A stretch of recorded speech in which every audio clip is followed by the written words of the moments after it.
안녕하세요. 저는 대학생 딸과 함께 살고 있는 40대 후반의 여자입니다. 사람이 살아가면서 만나게 되는 인연들은 우연이 아니라 필연으로 엮인 것이기 때문에 그 인연들을 소중히 여겨야 된다고 합니다.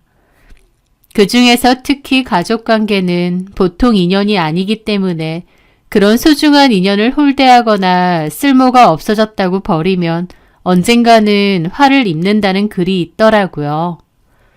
저는 그 말이 진짜인 것 같습니다. 왜냐면 제가 딱 경험한 일이 바로 저 글에서 나오는 것과 똑같았거든요. 어려운 처지에 가족들의 도움을 받았으면서 잘 되고 나자 뒤통수 치려 했던 전 남편. 그리고 전 남편이 그 후 어떤 일을 겪게 되었는지 그 사연에 대해 지금부터 말해보려 합니다. 저는 슬하에 딸 하나를 두고 평범하게 살아오던 주부였습니다.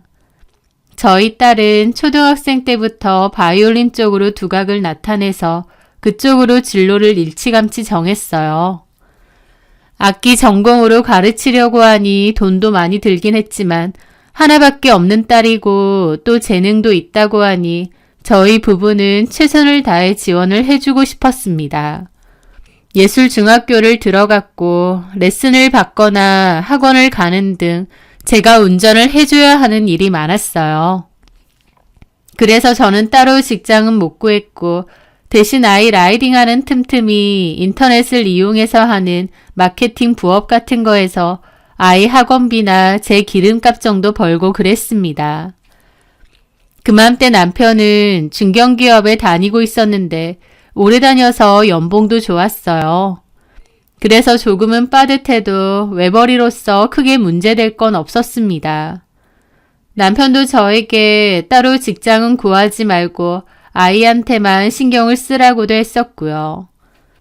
그런데 아이가 중학교 3학년쯤이었을 때 남편이 저에게 회사를 그만두고 장사를 하고 싶다고 하더라고요. 사실 남편은 그전에도 한 번씩 장사를 하고 싶다, 회사를 그만두고 싶다 이런 얘기는 종종 했었습니다. 하지만 그냥 말만 그렇게 하고 금방 마음을 접을 때가 많았는데 이번에는 회사 안에서 이런저런 문제가 좀 있어서 그만두고 싶기도 하고 또 그 김에 퇴직금 받아서 장사를 해보고 싶다는 거예요. 저는 남편에게 장사라는 게 쉬운 게 아니라고, 당신은 평생 직장만 다녀봤지 장사를 해본 적이 없는데 할 수 있겠느냐 그랬습니다. 하지만 남편은 자기는 직장보다는 사업가 체질이라면서 잘할 수 있다고 큰 소리를 탕탕 치더라고요. 그러면서 자기가 여태까지 뼈 빠지게 일했는데 이제라도 해보고 싶은 걸 해보겠다고 하는 겁니다. 저는 아이한테 돈 들어갈 일도 많고 저도 따로 직장이 없다 보니 남편이 덜컥 회사를 그만둔다는 게 반가울 수는 없었습니다. 하지만 남편이 의지가 대단했고 또 자기가 뭘 해서라도 저랑 저희 딸 승주는 안 굶길 거니까 자기를 믿어주라고 하더라고요. 그래서 저도 알겠다고, 당신이 하고 싶은 대로 하라고 나도 열심히 도와주겠다고 했습니다. 그렇게 남편은 다니던 직장을 그만두게 되었어요. 이런저런 걱정을 뒤로 하고 남편이 새로 시작하는 사업을 응원해주기로 마음먹었죠. 그렇게 남편은 한 음식점을 인수를 받았고 요리 방법도 배우게 되었어요. 평소에 봐둔 곳이었고 그 식당 사장님하고도 개인적인 친분이 있었는데요. 그분이 개인 사정으로 가게를 접게 되자 남편이 자기가 인수를 하고 싶었던 거예요. 그 가게가 꾸준하게 장사가 잘 된 곳이었거든요. 그렇게 남편은 퇴직금 탈탈 털어 음식 장사를 시작하게 되었습니다. 그런데 음식 장사라는 게 손맛이 뛰어나게 좋던지, 양이 엄청 푸짐하게 좋던지, 위치가 너무 좋던지, 하여튼 뭔가 특징이 있어야 잘 되잖아요. 남편이 원래 음식을 잘했던 사람도 아니고 집에서 해본 요리라곤 라면밖에 없는 사람입니다.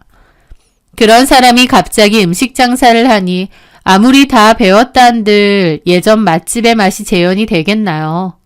비슷하기는 할지언정 많이 달랐죠. 거기가 원래는 꽤 잘 되는 곳인데 남편이 인수를 받고 나서는 손님이 갈수록 떨어져 나갔습니다. 저도 나중에는 투입되어서 일을 도왔어요. 음식 맛도 좀 보완해 보려고 하고 서빙 일도 돕고 하다못해 인건비라도 줄여보려고요. 그맘때 저도 아이한테는 신경 못 쓰고 남편 가게 일에 전적으로 매달렸습니다. 그럼에도 갈수록 매출도 안 좋아지고 적자만 겨우겨우 면하는 수준이었어요. 남편은 호기롭게 장사를 시작했지만 생각보다 여의치 않았기에 나중에는 큰 돈을 들여서 마케팅도 적극적으로 했습니다.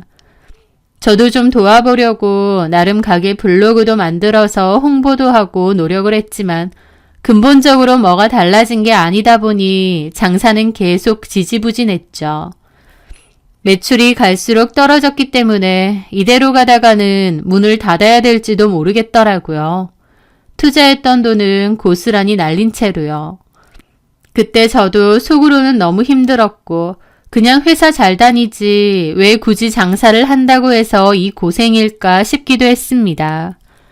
하지만 속으로 그렇게 생각할지언정 겉으로는 오히려 더 씩씩하고 밝게 굴었습니다.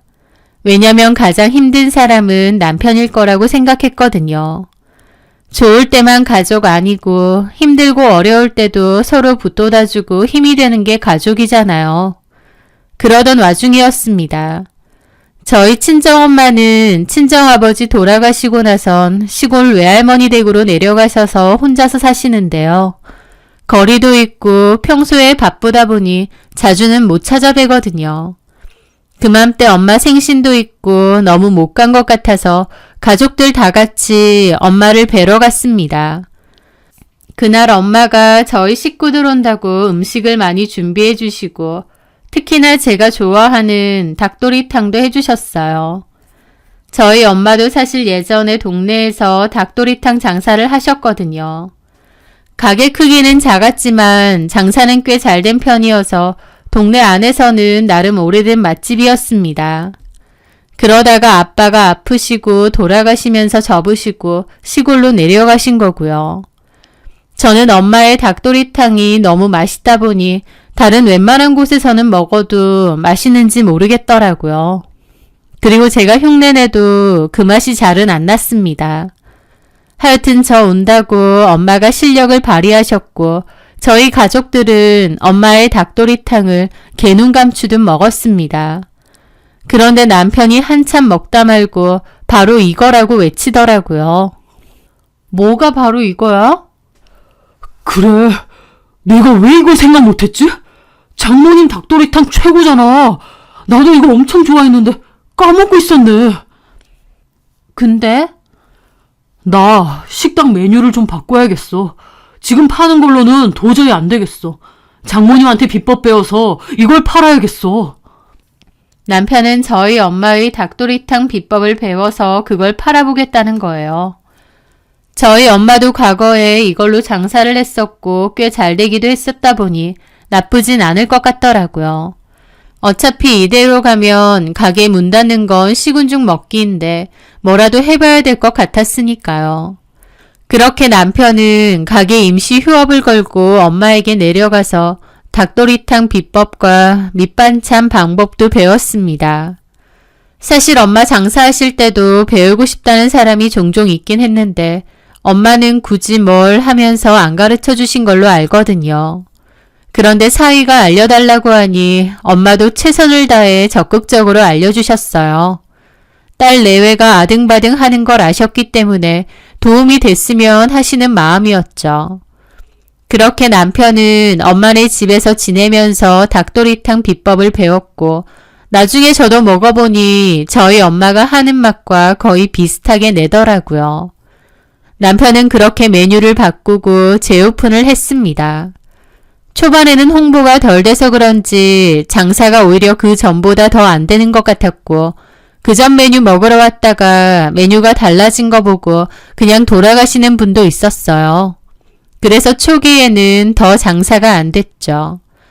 하지만 그 후로 1명, 2명 먹어보고 입소문이 나면서 조금씩 손님들이 늘어나기 시작했습니다. 특히 한번 먹어본 분들이 또 생각이 난다며 2번, 3번 찾아오고 단골이 되는 경우가 많아지기 시작했어요. 저번 남편 가게에서는 그전까지 딱히 단골이라고 할 만한 사람이 없었거든요. 그런데 단골들이 많이 늘어난 거죠. 그렇게 남편의 장사는 점차 잘 되기 시작했고 나중에는 손님들로 북적이기 시작했습니다. 주말 같은 때에는 기다리는 손님들까지 제법 생길 정도였죠.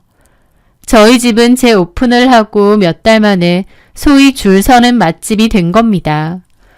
그맘때 저도 남편의 가게에 틈틈이 가서 일을 도왔고 주말에는 아예 같이 출근해서 일을 했어요. 남편은 바빠서 정신이 없지만 너무 행복하다고 했습니다. 그러면서 자기가 뭐라고 했냐고 자기는 사업가 체질이라고 안 했느냐며 허세를 부리기도 했습니다. 다만 그때도 좀 서운했던 건 사실 가게가 그렇게 잘 된 데에는 저희 엄마의 공이 상당히 크잖아요.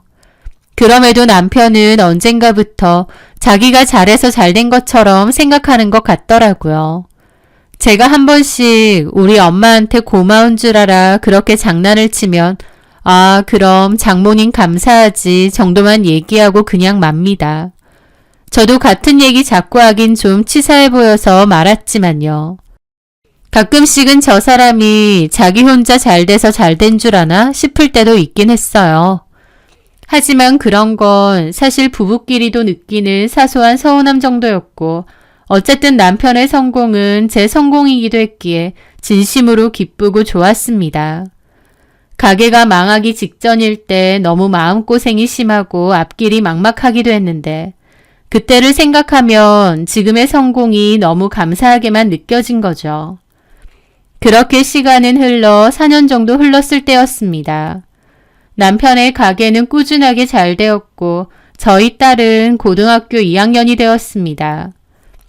딸 입시 준비를 해야 했기에 저도 한창 바쁘기도 했고 또 이미 가게에는 상주하는 직원들이 많았기에 저까지 자주 출근할 필요는 없었어요. 그래서 바쁘거나 할 때만 가끔 가곤 했습니다. 그리고 남편은 그맘때 홀서빙 직원을 하나 더 구했는데요. 그 직원의 이름은 조수희였습니다. 수희 씨는 저랑 나이가 비슷했고 고등학생 1학년 아들을 키우고 있다고 했어요. 남편은 컴퓨터 수리기사 일을 한다고 하더라고요. 초반에 일할 땐 수희 씨 남편이 퇴근한 수희 씨를 종종 데리러도 왔었습니다. 부부금슬도 좋아 보였고 수희 씨나 수희 씨 남편 둘 다 성격이 싹싹하고 좋아 보이더라고요. 가게 입장에서는 싹싹하고 애살있게 열심히 해주는 직원이 있는 게 참 고마운 일이기 때문에 저도 수희 씨를 참 좋게 봤었습니다.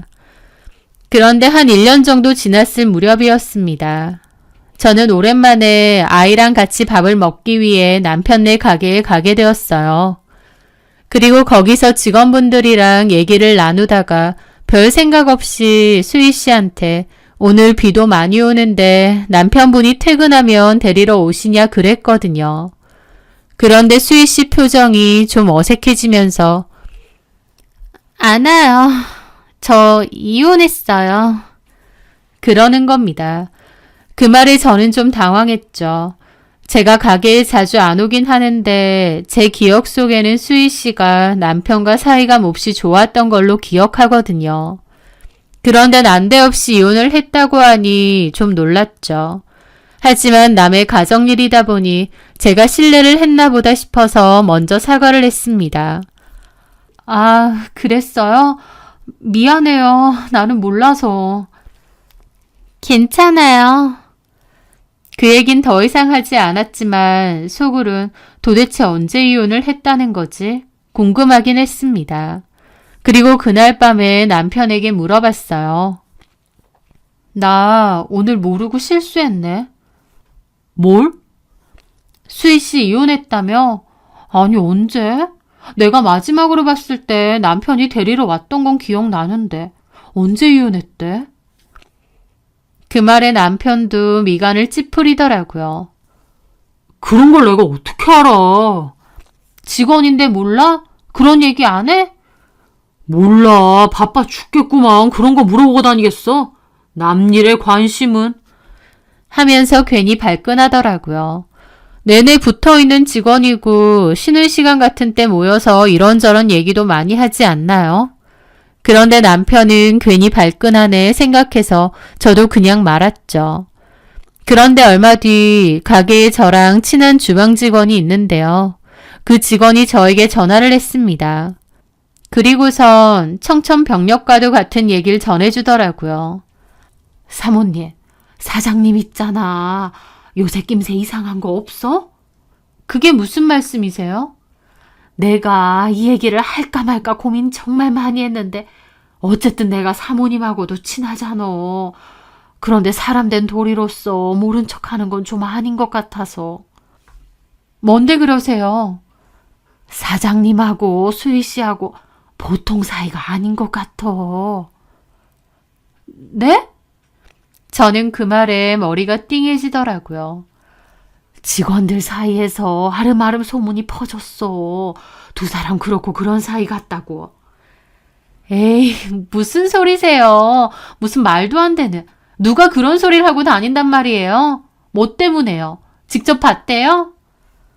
실은 직접 본 사람이 있어. 뭘 직접 봐요?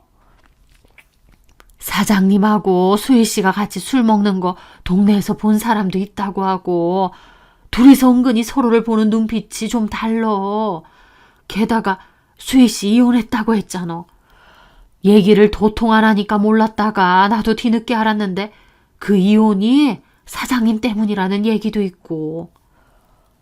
저희 남편 때문에 이혼을 한 거라고요? 그 얘기를 듣는데 너무 어처구니가 없고 황당하더라고요. 전혀 믿기지가 않아서 초반에는 화가 난다기보다 그저 황당했습니다. 뭔가 오해가 있을 거라고 생각했어요.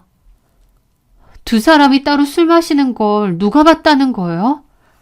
아유, 그거야 말 못하지. 얘기해 주셔야죠. 직원이라고 해봤자 언니랑 수희 씨 빼면 4명밖에 더 돼요? 저한테 그냥 솔직히 얘기해 주세요.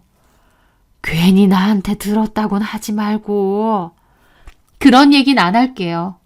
혁수 씨가 봤대. 혁수 씨랑 수희 씨랑 같은 동네 사는데 동네에 있는 호프집 갔다가 둘이 그러고 있는 걸 봤대. 그런데 딱 봐도 보통 사이가 아닌 것 같더래. 서로 손도 만지고. 손을 만져요? 엄청 다정해 보이더라는데. 라는데 너무 벙찌더라고요.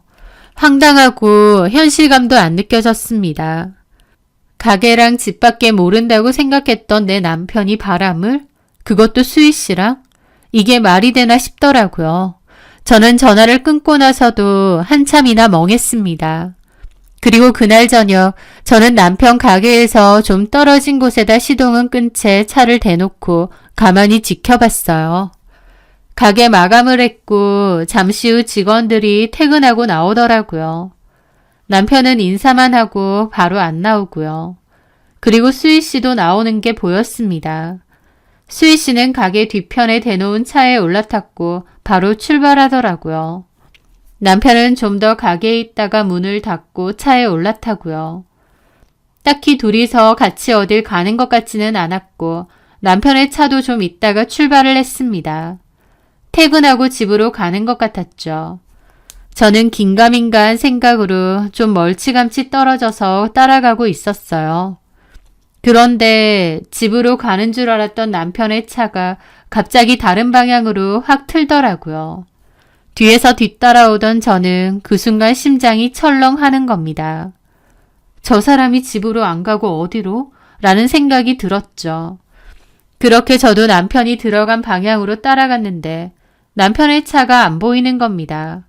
뭐지? 싶어서 천천히 주변을 둘러보던 찰나 남편으로부터 문자가 온 겁니다. 단체 손님들이 빨리 안 가서 조금 늦게 퇴근할 예정. 이렇게요. 그걸 보는데 너무 기가 막힌 겁니다. 좀 전에 가게 마감하고 퇴근했고 그걸 제가 지켜보는데 남편은 뻔뻔하게 이렇게 저한테 보낸 거예요. 그런데 가만 생각해보니 남편이 예전에도 이런 식으로 저한테 문자를 보낸 적이 종종 있었습니다. 그럼 나한테는 이렇게 보내놓고 지금 조수희를 만나러 간 건가 싶더라고요. 저는 일단 전화를 걸었습니다. 제 전화를 안 받더라고요. 그때부터 제 심장은 튀어나올 것처럼 두근거렸습니다. 저는 정신 나간 사람처럼 두리번거리며 그 주변을 둘러봤어요. 남편의 차가 보일까 싶어서요. 남편의 차는 보이지 않더라고요. 저는 잠깐 정차를 하고 직원 언니한테 전화를 했습니다. 남편과 수희 씨의 관계를 알려준 그 언니에게요. 그리고 조수희 집 어디인 줄 혹시 아느냐 물었어요. 그 언니가 정확한 주소까진 모르는데 전에 얘기할 때 그 동네의 동사무소 바로 근처에 산다더라고 들었답니다.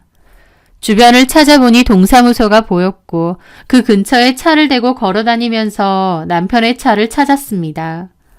미친 사람처럼 두리번거리며 남편의 차를 찾는데 내가 지금 뭐 하나 싶으면서도 반드시 차를 찾아낼 거라는 생각이 동시에 들더라고요. 그래서 찾았냐고요? 네, 찾았습니다. 조수희가 했던 말처럼 정말 동사무소에서 가장 가까운 빌라 쪽에 남편의 차가 대여져 있더라고요. 저는 터질 듯한 심장으로 남편의 차 앞에서 전화를 걸었습니다. 안 받더라고요. 또 걸었습니다. 받을 때까지 한다는 생각으로요. 걸고 또 걸고 한 5통 정도 하니까 그제야 받더라고요. 여보세요? 아니 무슨 전화를 이렇게 많이 했어? 지금 어디야? 어? 남편은 좀 당황한 듯 떠듬거리며 말하더군요. 어디게? 가게라고 했잖아. 내가 지금 어디 있는 줄 알아? 어? 당신 차 앞에 있어. 장미빌라 앞에. 클락션 눌러줄까? 그래야 나올래? 뭐라고? 여기 조수희 집 앞이지? 내가 아무것도 모를 줄 알았니? 당장 올라가서 너랑 조수희랑 머리채 잡고 끌고 오기 전에 내려와. 저는 너무 화가 나더라고요. 평소에 남편에게도 늘 조근조근 좋게 말했는데 그때는 저도 너무 화가 나서 배는 게 없었습니다. 제 말에 남편은 잠시 후 C컵에서 내려오더라고요. 저는 남편을 노려보며 물었죠. 왜 혼자 나와? 조수희는? 저기 여보, 일단 나랑 얘기하자. 조수희 집 어디야? 인연 어딨어? 아 여보, 나랑 얘기를 좀. 조수희 어딨냐고! 저는 소리를 지르며 난리를 쳤고 지나가는 사람들 다 쳐다보니까 남편은 저를 끌고 차 안으로 황급히 들어가더라고요. 저는 차에 타자마자 남편 귀싸대기를 때리고는 울부짖었죠. 어떻게 나한테 이럴 수가 있느냐고요.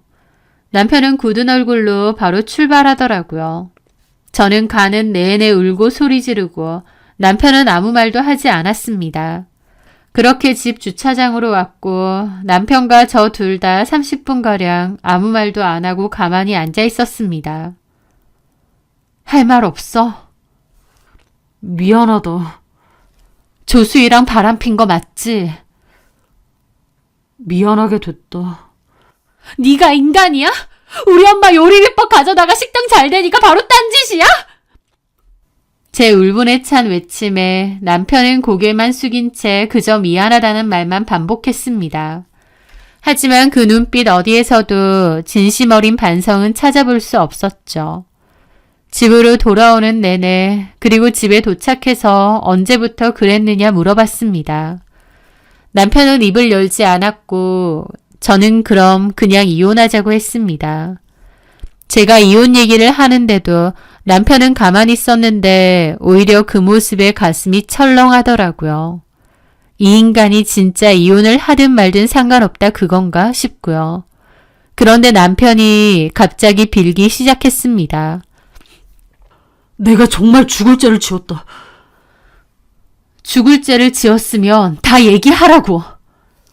그래, 얘기할게. 조수희랑은 한 3개월 정도 됐어. 그때 조수희가 이혼하고 나서 많이 힘들어했고 위로해주다가 그만. 애초에 이혼이 당신 때문 아니고 아, 무슨 소리야. 그런 건 아니야. 나랑은 별개 문제로 헤어진 거고, 어쨌든 그때 많이 힘들어해서 위로해주다가. 그러다가 정분이 났다고? 조수희는 왜 이혼한 거래? 남편 문제였대. 왜? 그쪽 남편도 바람 폈대? 아니, 돈 문제도 있고. 와, 진짜 뒤통수도 이런 뒤통수가 없다. 나는 조수희 씨 열심히 살고 싹싹하다고 고맙다고 생각했는데 당신이랑 뒤에서 이러고 다녔다고. 둘 다 미친 거지. 특히 당신은 이러면 안 되지. 당신 가게 누구 때문에 잘 된 거야? 우리 엄마 비법 다 가져다가 잘 되니까 이제 딴지. 사람이 할 짓이야? 제 말에 남편은 꿀먹은 벙어리처럼 아무 말도 못하더군요. 그러더니 조수희 내보낼게. 다시는 안 만날게. 그런다고 없던 일 되는 거 아니야. 승주 생각해서 한 번만 봐주라. 너 딸 생각하는 인간 맞아? 그래, 내가 죽일 놈인데 어쨌든 승주 곧 대학도 가야 되고 한 번만 봐줘. 바로 끝내고 다시는 안 만날게. 딸아이의 이름까지 팔아가며 용서를 구하는 모습이 역겨웠습니다. 하지만 그때에는 저 역시도 이혼까지는 마음이 없었어요. 남편의 배신이 너무 괴롭지만 딸도 걱정되고 저도 너무 억울해서 이대로 이혼하고 싶지는 않았습니다. 누구 좋으라고요. 하지만 그렇다고 이대로 그냥 넘어가고 봐주고 싶지도 않았습니다. 저는 정 나한테 미안하고 조수희랑 끝낼 생각이면 집 명의 나한테 넘기라고 했습니다. 남편은 그 말에 조금 놀라고는 아무 말도 안 하더라고요. 저는 다시 코웃음 쳤죠. 딸 생각해서 이혼보리 어쩌고 좋아하네.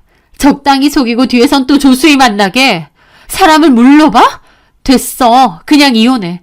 나 그냥 너랑 이혼하고 이 집 내 지분만큼 가질 거야. 그리고 네 가게에도 소문 다 낼 거야. 제가 그러자 남편이 고개를 끄덕이더라고요. 알았어. 명의 바꿔줄게. 네 거 해. 그냥 네가 다 가져. 라더군요. 집 명의까지 저한테 넘기고 제 거 하라고 하니까 저도 일단은 참았습니다. 그리고 남편에게 용서는 딱 한 번뿐이라고 했어요. 그렇게 남편은 다음날 바로 조수희를 내보냈고 저는 조수희에게 문자로 내 눈에 띄면 가만 안 둘 테니 꺼지라고 보냈습니다. 그리고 곧바로 집 명의를 저한테 바꾸는 절차를 밟았어요. 그렇게 한다 한들 제 속이 풀리는 건 아니었고 상처와 배신감은 그대로였습니다. 그래도 딱 한 번은 내가 넘어가 준다라는 생각으로 이 악물고 넘어간 거죠. 그렇게 표면적으로는 평화가 찾아온 듯 보였습니다. 하지만 그 평화가 오래가지 못했습니다. 왜냐하면 그 사건 2달 뒤 저는 남편의 수상한 행동을 다시 포착했거든요. 남편이 통장에서 정기적으로 돈을 현금으로 인출하는 것을 알게 되었습니다. 적지 않은 돈이어서 이걸 도대체 어디 쓰나 했는데 나중에 알고 보니 조수희에게 준 생활비더라고요. 그 사실을 알고 저는 또 뒷목을 잡았죠. 네, 남편은 조수희와 헤어지지 않았습니다. 저는 거품 물고 남편에게 따져 물었습니다. 그런데요, 남편은 이번에는 변명조차 하지 않더군요. 오히려 기다렸다는 듯이 혹은 모든 걸 체념한 듯이 저를 바라보며 말했습니다. 이렇게 된 거 더는 속이고 살기 힘드네. 우리 이혼하자. 당신한테는 미안하지만 이렇게 사는 것도 의미가 없는 것 같네. 이혼하자고? 네 입에서 이혼 소리가 나와? 한 번 봐줬더니 보란듯이 또 뒤통수 치고 그년이 그리 좋디? 뭐가 그리 좋디? 뭐가 그리 좋아서 와이프고 자식이고 다 내다버리고 그년한테 가고 싶다는 거야? 수희한테는 내가 필요하고 나도 수희가 필요해. 기가 막히고 어이가 없어서 말도 나오지 않았습니다. 얼마 전까지 딸 팔아가며 용서를 빌던 인간이 이제 와서 집 하나 던져주고 이혼해달라니요. 배신감과 허탈함에 눈물이 쏟아졌지만 동시에 깨달았습니다. 이 남자에게 더 이상 미련을 가질 필요가 없다는 것을요. 그래, 알겠다. 나도 당신이 대단히 좋아서 이러는 거 아니야. 이혼하고 그년이랑 살고 싶다고 하면 그렇게 해줄게. 어디 한번 살아봐. 바람 안 피는 놈은 있어도 한 번 핀 놈은 없다더라. 내가 둘이 어쩌고 사는지 어디 한번 잘 지켜볼게. 그렇게 저도 이혼을 결심했습니다. 남편은 저에게 집 명의를 넘겼는데 이제 와서 아까운지 아니면 조수희가 뒤에서 수작질을 하는 건지 다시 집을 되찾으려고 소송을 걸기까지 하더군요. 저는 그렇게도 안 되고 내가 도리어 소송을 걸 거라고 했습니다.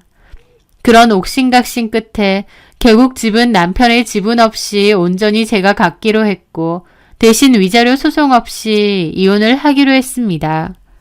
어찌됐든 제가 5억 상당의 집을 갖기로 한 거기 때문에 금액적으로 보면 손해는 없었죠.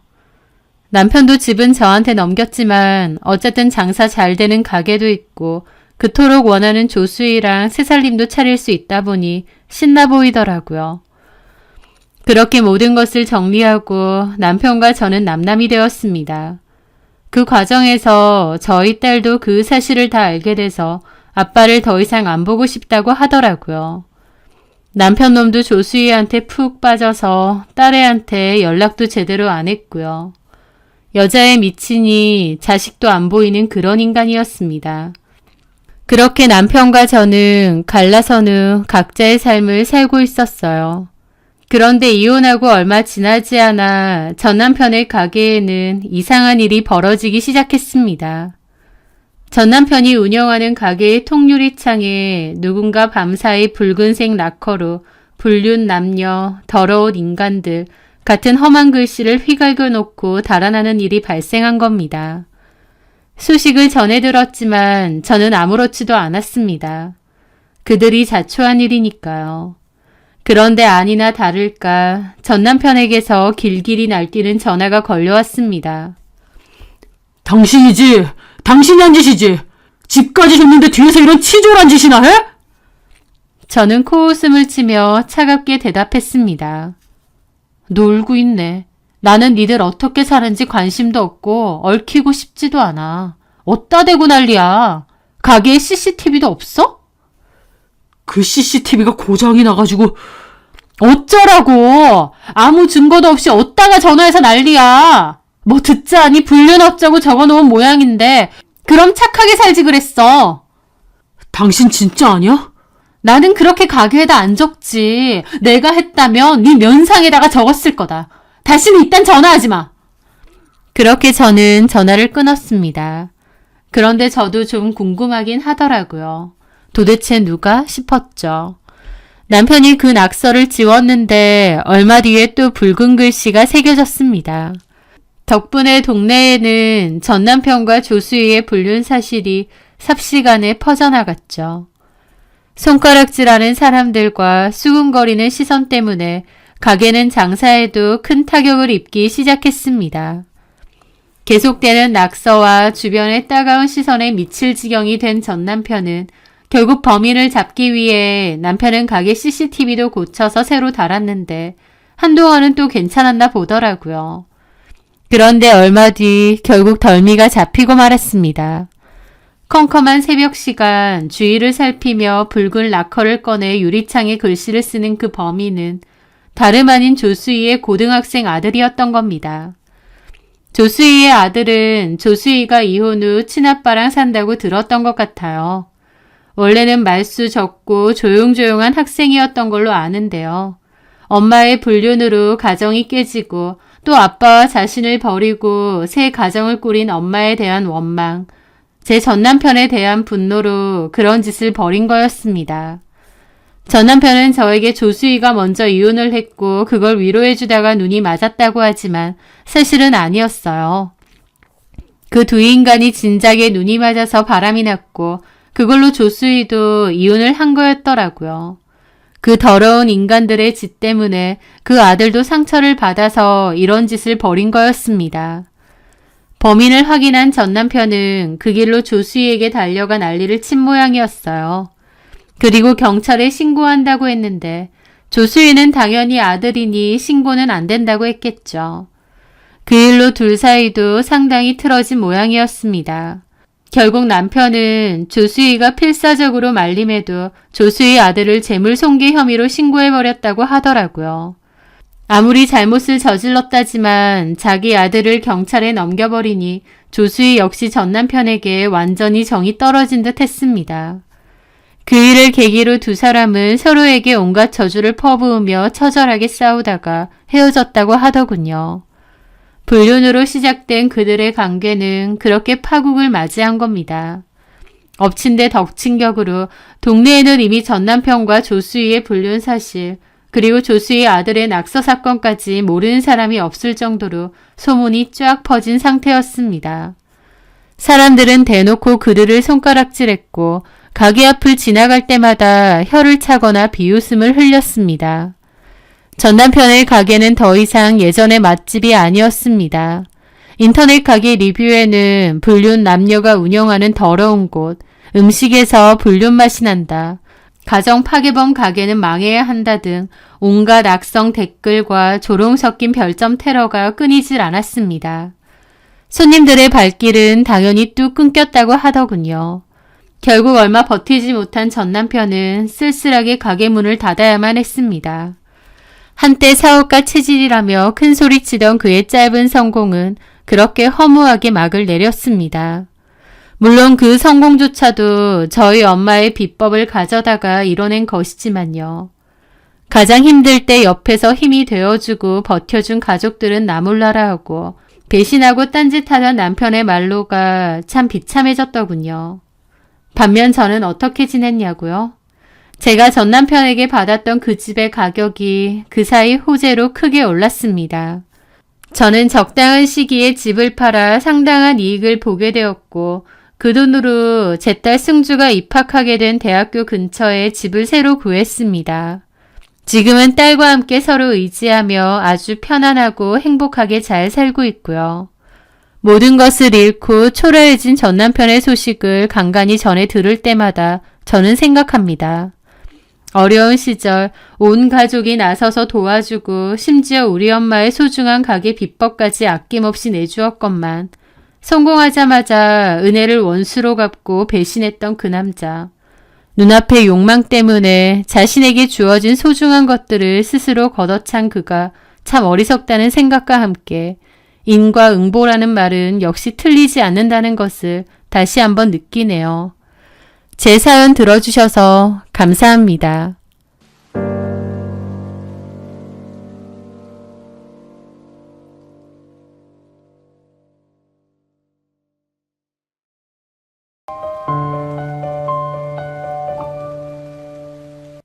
안녕하세요. 제가 만든 주얼리들이 누군가의 행복한 순간을 기념해 주길 바라며 오늘도 작은 공방을 지키고 있는 30대 주얼리 디자이너입니다. 저 역시 인생에서 가장 빛나는 순간, 영원을 약속하는 반지를 끼게 될 날만을 꿈꾸던 때가 있었습니다. 하지만 그 꿈은 제가 가장 믿었던 사람의 배신으로 산산조각났고 저는 그 대가로 처절한 복수를 선물해야만 했죠. 1년 하고도 조금 더 전, 저는 지인의 소개로 조민성을 만났습니다. 이름 있는 외국계 회사에 다니던 그는 해외 유학 생활 덕분인지 몸에 밴 듯한 세련된 매너와 어떤 상황에서도 흔들리지 않는 듯한 차분함이 돋보이는 사람이었습니다. 그의 그런 젠틀함은 저에게 큰 매력으로 다가왔고 우리는 금세 서로에게 빠져들었죠. 특히 저에게는 남들에게 쉽게 말하기 어려운 종교적인 이유로 지켜온 중요한 신념이 있었습니다. 바로 혼전 순결이었죠. 이 문제로 과거 연애에서 어려움을 겪기도 했기에 민성 씨에게 이 사실을 털어놓는 것은 큰 용기가 필요했습니다. 하지만 민성 씨는 제 눈을 똑바로 바라보며 진지하게 말해주었습니다. 내 신념이라면 내가 당연히 존중해야지. 진심으로 사랑한다면 그건 문제될 게 없어. 결혼 전까지는 서로 아껴주고 더 깊은 관계는 결혼 후에 만들어가자. 그의 말에 저는 깊은 감동과 함께 이 사람이라면 내 모든 것을 믿고 맡길 수 있겠다는 확신을 가졌습니다. 우리는 서로의 다름을 존중하며 큰 다툼 없이 1년 넘게 예쁜 사랑을 키웠고 양가 부모님의 축복 속에 자연스럽게 결혼을 약속하게 되었습니다.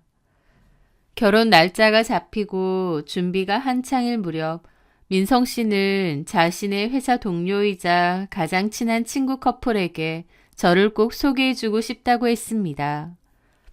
그 친구의 이름은 석훈이고 저도 민성 씨에게 종종 이름을 들었던 친구였죠. 석훈 씨는 남친이 다니는 회사의 사주의 아들이기도 했습니다. 회사 사주의 아들임에도 잘난 척하거나 하는 게 없고 오히려 소탈하고 수더분해서 사람이 참 괜찮다고 하더군요. 그리고 남친은 저에게 석훈 씨는 내 인생에서 정말 중요한 친구다 라는 얘기도 종종 했었죠. 그리고 석훈 씨의 여자친구인 미애 씨도 제 남친이 소개해준 여자친구라고 했습니다. 제 남친과 미애 씨는 대학교 선후배 사이라고 하더라고요. 미애 씨도 석훈 씨네 회사에 입사해서 다니고 있고요. 그렇게 4명이서 보자고 했고 저도 말로만 듣던 석훈 씨와 미애 씨를 보게 되는 거다 보니 긴장도 되고 설레기도 했습니다. 그렇게 약속 장소인 분위기 좋은 레스토랑으로 향했죠. 그렇게 남친의 친한 친구인 석훈 씨, 그리고 그의 여자친구이자 남친 학교 후배라는 미애 씨, 이렇게 보게 되었는데요. 석훈 씨는 듣던 대로 유쾌하고 호탕한 성격이었고 남친과는 회사 동료지만 마치 오래된 중마고우처럼 친하고 편안해 보였습니다. 그런데 문제는 미애 씨였습니다. 미애 씨는 겉보기에는 날씬하고 굉장히 미인이더라고요. 말투도 조근조근하고요. 처음에는 저에게 상냥하게 웃으며 인사를 건넸고 성격도 정말 좋아 보였습니다. 그런데 와인이 몇 잔 들어가자 취한 건지 뭔지 저를 훑어보며 은근하게 평가하고 기분 나쁜 말들을 하는 거예요. 민상 오빠한테 얘기 많이 들었어요. 언니 사진도 많이 봤고. 아, 그래요? 네. 오빠가 여자친구 자랑을 얼마나 하는지 몰라요. 아, 저는 자랑할 게 없는데 뭘 자랑했지? 그러게 말이에요. 그 말에 저는 좀 당황했습니다. 살살 웃으면서 사람을 깎아내리는데 좀 황당하더라고요. 그렇게 얘기를 하다가 제가 운영하는 주얼리 공방 얘기가 나왔고 홈페이지 및 SNS도 보여주었습니다. 와, 이렇게 제품도 만드시고 따로 홍보도 직접 하시고 그러세요? 대단하시다. 따로 사람은 안 쓰시고? 사람까지 쓰기에는 인건비가 안 나올 것 같아서 제가 다 해야죠 뭐. 근데 감각이 정말 좋으시네요. 아, 고맙습니다. 제 제품 사진을 미애 씨도 가만히 보더라고요. 그러더니 언니, 근데 사진 잘 찍으신다. 이거 다 직접 찍으신 거잖아요. 사진을 따로 공부하신 거예요? 아, 아니요. 그냥 유튜브 보고 이래저래 독학하듯이 해보고 있어요. 사진 기술 좋으시네요. 어쩐지. 민성 오빠랑 찍은 사진에서도 언니가 너무 예쁘게 나오는 거예요. 오늘 실물 보니까, 언니가 사진 진짜 잘 찍으시는 거 맞네요. 어쩜 그렇게 사진에는 날씬하게 나오세요? 라는 겁니다. 그 말에 저는 속으로 뭐야 싶더라고요. 살살 웃으면서 사진과 실물이 다르다고 저를 까는 거잖아요. 아, 그런가요? 포토샵 이런 것도 잘하시나 보다. 뭐, 기본적인 것 정도만. 저도 좀 알려주세요. 다리 좀 늘리고 턱도 좀 깎고 그러고 싶은데. 저 딱히 그런 건 안 해요. 어머 언니, 농담인데 왜 그렇게 발끈하세요? 그냥 웃자고 한 소린데 예민하신가 보다. 하면서 저만 이상한 사람 만들더라고요. 얘가 왜 이러나 싶고 기분이 좀 이상했습니다. 제 남친과 석훈 씨는 미애 씨 보고 왜 이렇게 장난치느냐 짓궂다고 웃고 있고요. 언니 좋아서 그렇지. 나는 이렇게 푸근하고 편안한 스타일이 좋거든. 언니, 우리 친하게 지내요. 번호도 주고받고요. 저 민성 오빠랑도 오래됐거든요. 라는데 여기서 제가 발끈하면 저만 속 좁고 이상한 사람 되겠더라고요. 저는 그냥 어색하게 네, 그래요 하고 번호도 주고받고 그랬습니다. 그렇게 첫 만남을 가지고 집에 오는데 내내 기분이 좀 이상하더라고요. 그래서 남친에게 그랬습니다. 미애 씨가 내 생각과는 좀 다르네, 사람이. 뭐가? 좀 여우가 같기도 하고 원래 저래? 에? 미애가 무슨 여우과야. 하면서 막 웃는 겁니다. 왜 웃어? 걔 완전 털털하고 그러지 않아? 그게 털털해 보여? 너랑 친해지려고 장난치는 거야. 걔 원래 좀 그래. 많이 친한가 봐. 대학교 때 선후배 사이였고 동네가 가까워서 이래저래 친했던 거지 뭐. 우리 과 자체가 두루두루 다 같이 친했어. 나는 그냥 걔가 뭐랄까 친동생처럼 느껴지더라고. 무슨 친동생까지. 그 정도로 그냥 친하고 격이 없다 그 말이지. 글쎄, 나는 이상하게 나 먹이려고 그러는 것 같은데. 그런 애 아니라니까. 그냥 장난이야. 자기도 똑같이 장난치지 그랬어. 걔 그런 거 잘 받아줘. 그리고 만약에 걔가 자기한테 그런다고 느낀다면 아마 그런 걸 거야.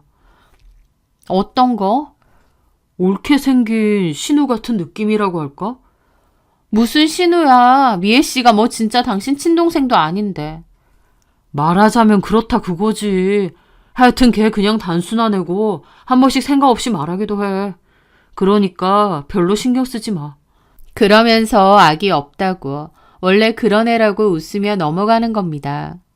제가 분명 기분 나쁠 만한 상황이었는데도 미애 씨 편을 끝까지 드는 남친의 모습이 섭섭했죠. 하지만 저도 더 이상 얘기하면 쪼잔한 사람 될 것 같아서 그냥 말았습니다. 또 남친 말대로 원래 그냥 그런 성격인 사람이니까 나한테만 그러는 것도 아니라고 생각했던 것 같아요. 더불어 앞으로 웬만하면 상종하지 말자, 나랑 안 맞는다 생각하고 말았던 거죠. 그런데 시간이 지나서 내가 왜 그렇게 미애 씨의 말들에 불쾌한 감정을 느꼈나 생각해 봤거든요. 단순히 저를 인신공격하거나 비꼬아서 그런 감정을 가졌던 건 아니더라고요. 뭐랄까 미묘하지만 묘하게 저한테 적대감을 가진 것 같은 태도가 느껴졌다고나 할까요? 마치 자기 남자친구를 제가 뺏기라도 한 것처럼 말이죠. 그런데 자기도 남자친구가 있고 민성 씨는 제 남자친구잖아요.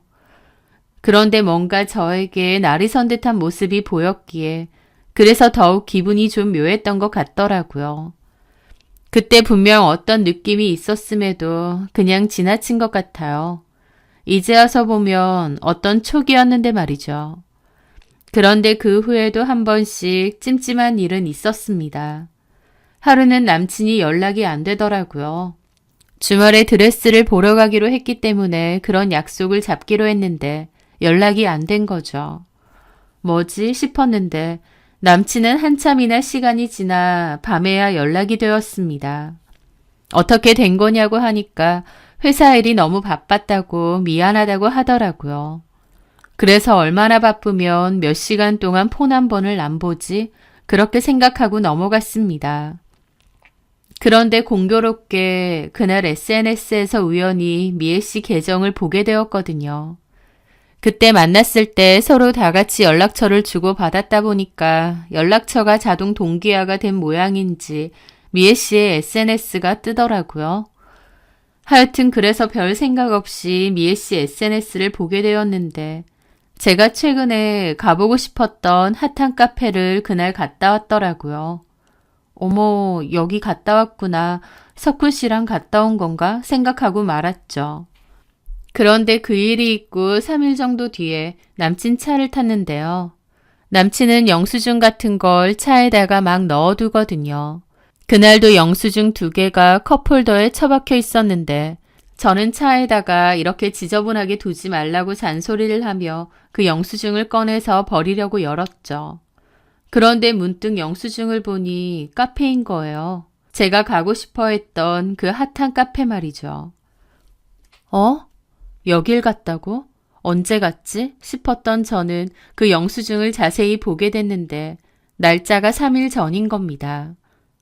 3일 전이라면 남친이 회사 일이 너무 바빠서 연락도 안 됐던 그날인데 싶었죠.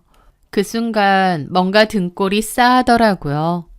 그렇게 슬쩍 메뉴를 봤는데 커피 2잔에 디저트까지 먹었더군요. 그 순간 얼마 전에 미애 씨 SNS에서 봤던 그 사진이 확 떠올랐습니다. 저한테는 회사 일로 하루 종일 너무 바빠서 연락할 시간도 없다고 했던 것 같은데 정작 미애 씨랑 같이 카페에 간 거예요. 제 속에서는 불덩이 같은 화가 뻗치더군요. 저는 바로 남친에게 따졌습니다. 이거 뭐야? 뭐가? 여기 카페 갔다 왔네. 그 영수증이야? 하면서 제 손에서 영수증을 뺏으려길래 제가 다시 확 뺏었습니다. 미애 씨랑 갔다 왔어? 제가 남친을 빤히 보자 남친은 아무렇지 않게 고개를 끄덕이더라고요. 이날 그날이잖아. 일 때문에 너무 바빠서 내 연락 온 것도 몰랐다고 했던 회사가 아니라 여길 간 거야? 제가 따지듯이 묻자 한 3초 정도의 정적이 흘렀을까요? 남친이 갑자기 뭔 소리야. 외근 간 건데. 그래서 바빴던 거고. 외근? 나 이날 외근 다니느라 정신 없었던 거야. 미애 씨랑 같이 갔다고? 같이 외근 갔어. 그래서 하루 종일 일하고 마침 그 카페 근처를 지나가게 된 거야. 미애도 너무 힘들다고 커피 한 잔만 마시자고 그래서 잠깐 짬내서 들어간 거지. 라는데 저는 솔직히 너무 말이 안 된다고 생각했습니다. 이 카페 위치가 주변에 죄다 술집이나 밥집, 카페밖에 없는 그런 동네인데 이 근처에 일을 하러 갔다는 것도 말이 안 되고 또 미애 씨 SNS 사진을 제가 봤는데 일하다가 중간에 간 사진이 아니었거든요. 저는 남친이 거짓말을 한다고 생각했습니다. 그게 말이 돼? 카페까지 들를 여유는 있는데 내 연락 온 건 몰랐다고? 그런데 남친이 오히려 한숨을 막 쉬더라고요. 자기야, 왜 그래? 나 진짜 일했다니까. 그럼 내가 일 안 하고 미애랑 뭐 놀러 가기라도 했단 말이야? 아니, 상황이 좀... 내가 걔랑 놀러를 왜 가?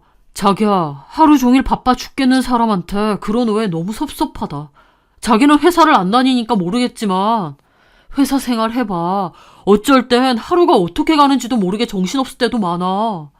그런 걸 내가 모른다는 게 아니고 미애한테 전화해봐. 확인시켜줘. 라면서 막 확인을 시켜줄까 묻는 겁니다. 제가 아무 말도 안 하자 남친은 더 큰 소리로 직접 물어봐. 어떻게 된 건지. 나 진짜 섭섭하네. 내가 전화할까? 라면서 정말 서운한 표정을 지었습니다. 저는 굳이 전화할 필요 없다고 했죠. 그렇게 좀 어색해졌는데 남친이 그러더군요.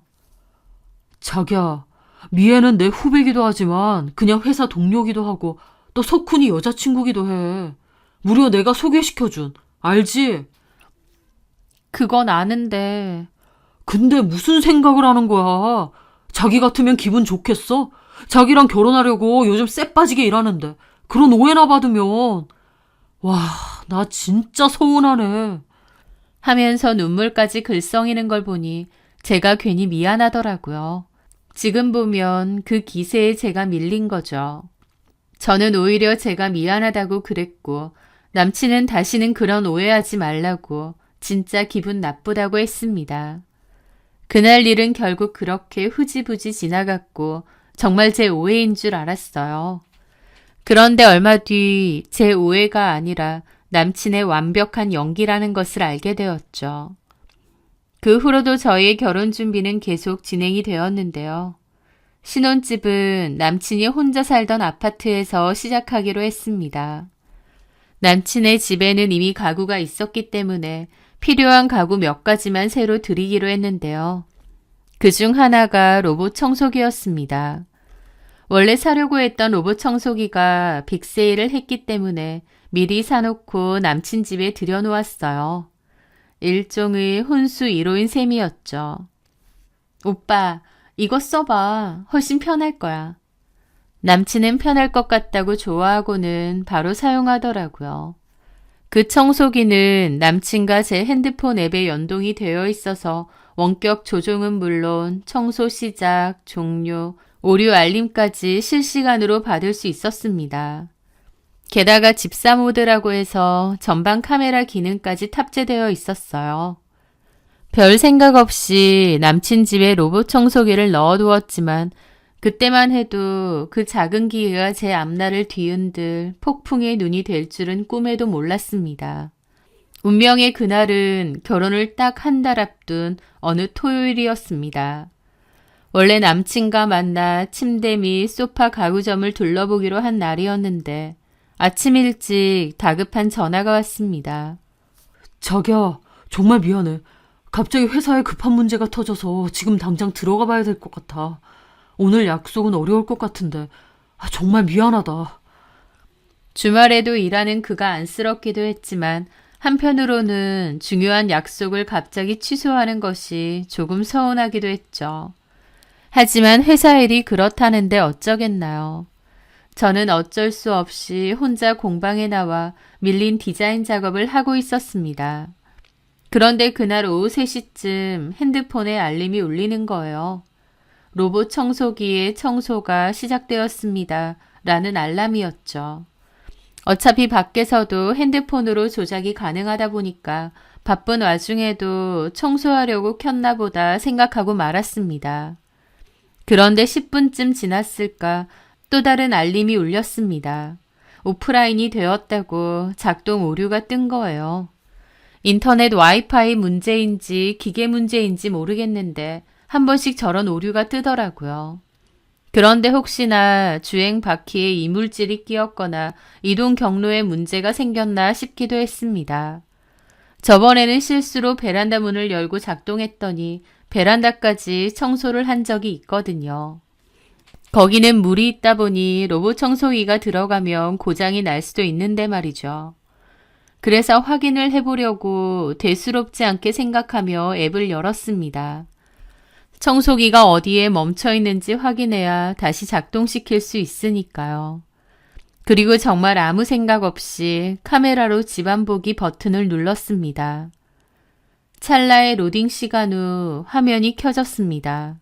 그리고 저는 제 눈앞에 펼쳐진 광경을 보고 그 자리에서 얼어붙고 말았죠.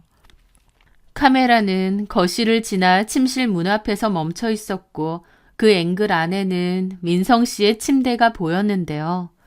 아무도 없는 줄 알았던 집에는 남친이 있었습니다. 회사에 바쁜 일이 있어서 간다고 했던 남친이요. 그런데 남친은 혼자가 아니었습니다. 침대 위에는 남친과 미애 씨가 서로 뒤엉켜 있었거든요. 그걸 본 저는 육성으로 소리를 지르며 폰을 떨어뜨렸습니다. 생각지도 못한 충격적인 상황에 너무 놀라 숨이 턱 막혔죠. 저는 다시 폰을 들어서 그 장면을 봤습니다.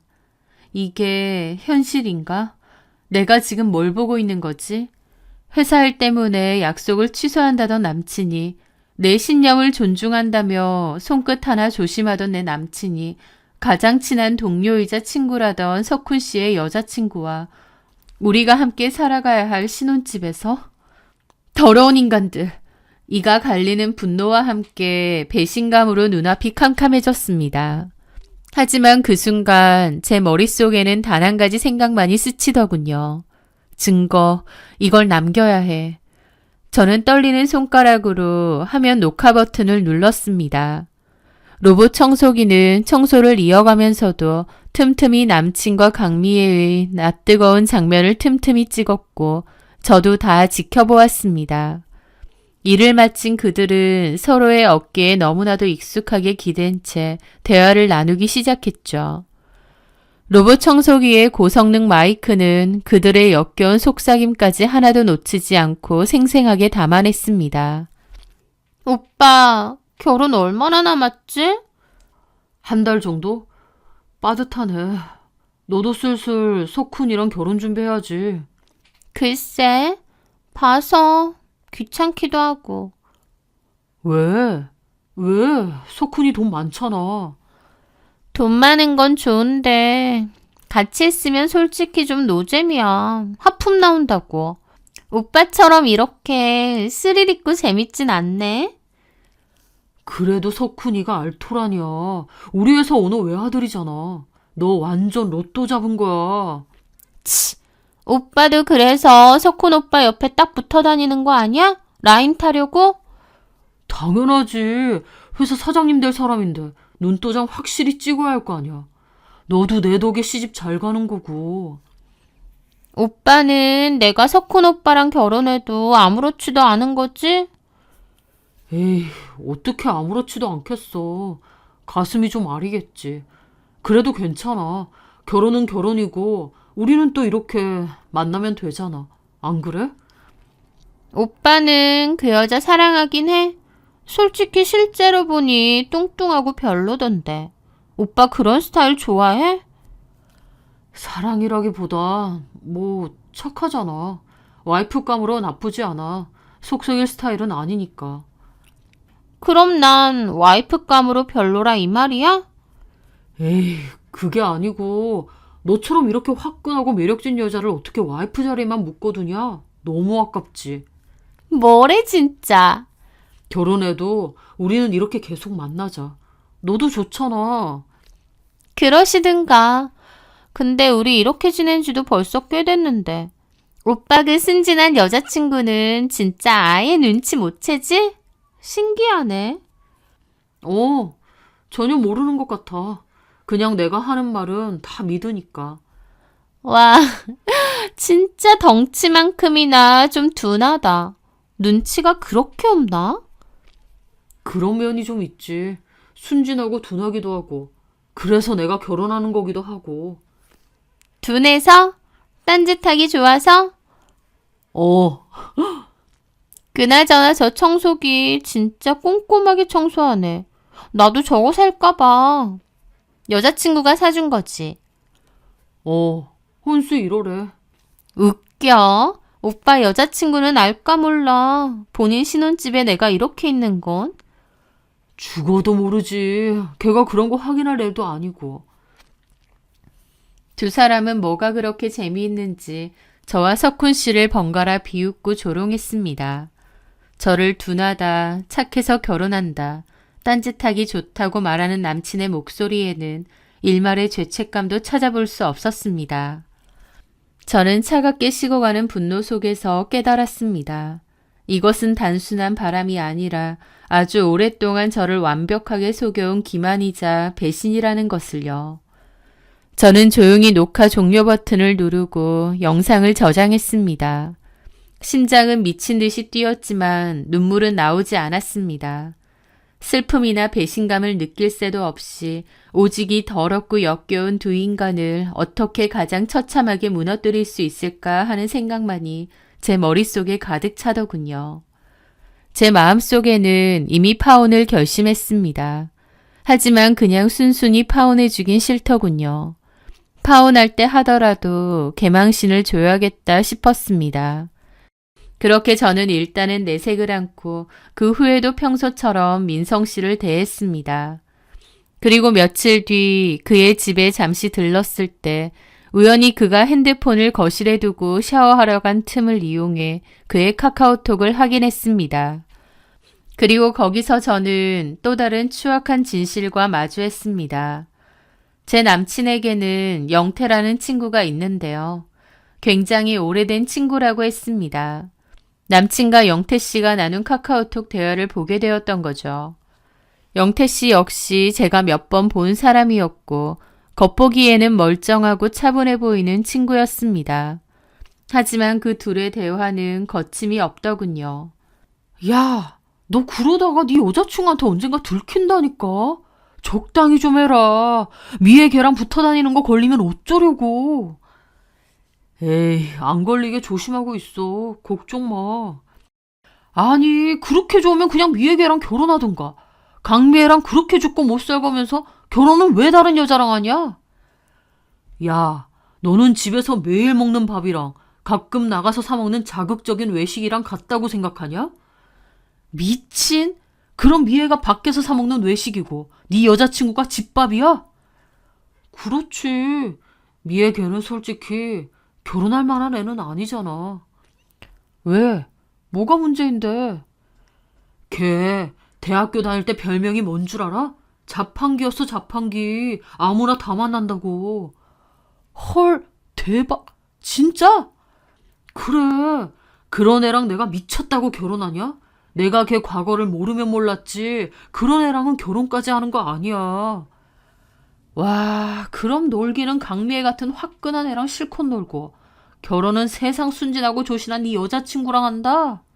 이야, 너 진짜 인생 편하게 산다. 이거 완전 쓰레기네.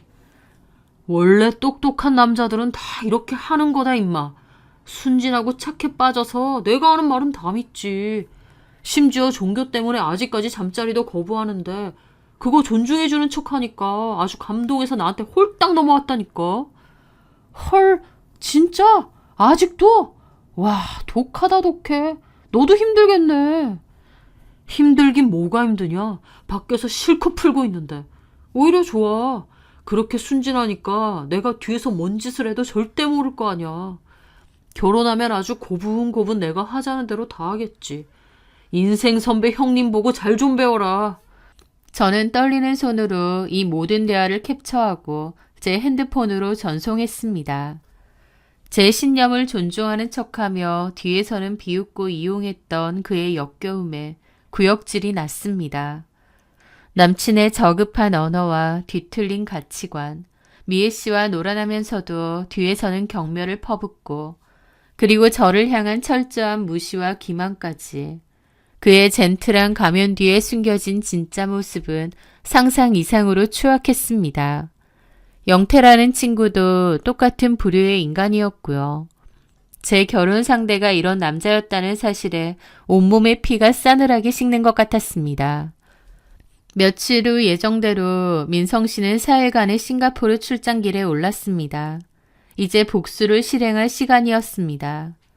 저는 그가 한국을 떠나 있는 동안 그동안 계약했던 최고급 웨딩홀, 웨딩 스튜디오, 예물샵 등에 모두 연락해 결혼 준비를 전면 취소했습니다. 그리고 민성 씨 집에 들러 제 짐을 모두 빼냈습니다. 우리의 혼수 1호였던 노보 청소기도 물론 잊지 않았죠. 그가 없는 텅 빈 아파트를 둘러보며 저는 짧았던 행복과 그보다 길고 지독했던 배신과 기만에 작별을 고했습니다. 민성 씨의 출장 마지막 날 밤, 저는 먼저 석훈 씨에게 연락했습니다. 떨리는 목소리로 자초지종을 설명하고 제가 가진 증거, 민성 씨와 미애 씨의 적나라한 동영상, 그리고 민성 씨가 영태 씨와 나눈 카카오톡 대화 캡처본 전부를 전송했습니다. 아마 석훈 씨는 그 내용을 확인하고 피가 거꾸로 솟았을 겁니다. 자신의 가장 친한 친구와 사랑하는 여자친구의 배신, 그리고 그 친구가 자신을 오너 아들로만 이용했다는 사실까지 알게 되었을 테니까요. 그리고 다음 날 아침 민성 씨가 탄 비행기가 인천공항에 도착할 시간에 맞춰 저는 회사 팩스로 민성 씨와 영태 씨가 나눈 카톡 대화 캡처본, 특히 미애 씨를 자판기라고 경멸하며 저의 혼절 순결까지 비웃던 내용을 그들이 다니는 회사 팩스로 발송했습니다. 팀마다 말이죠. 아마 월요일 아침 회사 전체에 그 내용이 공유되며 엄청난 파장을 일으켰을 겁니다.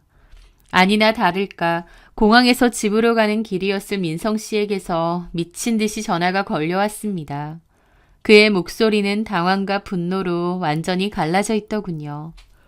야, 이게 너 어떻게 된 일이야? 석훈이가 나한테 전화해서 쌍욕을 퍼붓고 난리가 났어. 그리고 회사 팩스는 또 뭐야? 이게 다 뭐냐고! 저는 싸늘하게 코웃음을 치며 대답했습니다. 왜? 네가 다 저지른 짓이잖아. 회사 동료들한테 네 저급한 민낯 좀 제대로 보여주려고. 너 미쳤어? 어떻게 나한테 이럴 수가 있어? 결혼 앞두고 이게 무슨 짓이야? 이거 다 오해야. 라면서 무슨 말도 안 되는 해명을 하더라고요. 제가 다 봤는데 오해는 무슨 오해인가요? 코웃음이 절로 났죠. 오해? 로봇 청소기 카메라에 찍힌 내 더러운 불륜 현장이 오해라고? 네 입으로 미애는 자판기 같은 애고 나는 둔하고 순진해서 결혼한다는 그 카톡 내용이 오해라고? 내 신념 존중하는 척 연기하면서 뒤로는 비웃었던 게 오해라고? 웃기지 마. 결혼 당연히 없던 일이야. 네가 내 신념을 존중해준다고? 위선 떨지 마, 이 쓰레기야. 넌 그냥 날 평생 속일 수 있는 만만한 집밥 정도로 생각했겠지. 너는 이제 끝났어. 회사 꼴 좋다. 가서 네가 뿌린 똥이나 실컷 치워봐. 아주 개망신이 기다리고 있을 테니까. 다신 연락하지 마. 민성 씨는 저를 명예훼손으로 고소하겠다며 악을 썼지만 저는 비웃으며 전화를 끊어버렸습니다. 어디 마음대로 해봐. 네 동영상이랑 카톡 증거 나도 고이 간직하고 있으니까. 누가 더 잃을 게 많을지 생각해보는 게 좋을걸? 그리고 마지막으로 저는 강미에게도 조민성과 친구가 나눈 카톡 대화를 전송해 주었습니다. 강미애를 자판기라고 부르며 결혼 상대로는 깜냥도 안 된다고 경멸했던 그 내용을 그대로 말이죠. 강미애 역시 뒤에서 놀아난 남자의 실체와 자기를 어떻게 생각했는지 똑똑히 알아야 했으니까요. 결말은 예상대로였습니다. 조민성은 회사에서 공개적으로 망신을 당했고 결국 해고 통보를 받은 것 같더군요. 강미애 역시 석훈 씨와 헤어지고 자진 퇴사를 한 것 같았고요. 게다가 자신을 자판기 취급한 조민성에게 배신감과 분노를 느끼며 개싸움이 난 채로 끝난 것 같았습니다. 그런데 여기서 끝이 아니었습니다. 나중에 다른 지인을 통해 정말 기가 막히고 충격적인 소식을 들었거든요. 바로 강미애가 조민성을 상대로 고소를 진행 중이라는 것이었습니다. 이유가 뭔 줄 아시나요? 성병 감염 때문이었습니다. 강미애는 조민성 때문에 병을 얻었다고 주장했고 조민성은 오히려 강미애가 평소 행실이 난잡해서 외부에서 옮아온 것이라며 격렬하게 반박했다고 합니다. 서로에게 책임을 넘기며 진흙탕 싸움을 벌이는 와중에 결국 두 사람 모두 같은 종류의 성병 보균자라는 사실만 만천하에 드러난 셈이죠. 이제 그들은 평생 약을 달고 살며 서로를 원망해야 하는 신세가 된 겁니다. 그 소식을 전해 듣는 순간 저는 정말이지 너무나 우스워서 웃음밖에 나오지 않았습니다. 뒤에서 몰래 즐기던 더러운 쾌락의 대가가 얼마나 비참하고 끈질기게 그들의 발목을 잡는지 이제 뼈저리게 느끼고 있겠죠. 저를 기만하고 제 신념까지 더럽히고 비웃었던 그들에게 이것보다 더 통쾌하고 완벽한 인과응보가 또 있을까요? 저는 제 인생에서 가장 크고 더러운 쓰레기 2개를 한꺼번에 치워버렸습니다. 그 과정에서 마음의 상처를 입었지만 결혼 전에 알게 된 게 얼마나 다행인지 모릅니다. 더불어 제 남은 인생 전체를 구렁텅이에서 건져낸 게 얼마나 다행인지 몰라요. 그 후 저는 다시 제 공방에서 제가 사랑하는 보석들을 매만지며 다시 일상으로 돌아왔습니다. 제 손으로 정성껏 깎고 다듬어 세상에 내보내는 보석들처럼 이제 제 인생도 오직 진실되고 아름다운 빛으로만 채워나가려고 합니다. 제 사연 들어주셔서 감사합니다.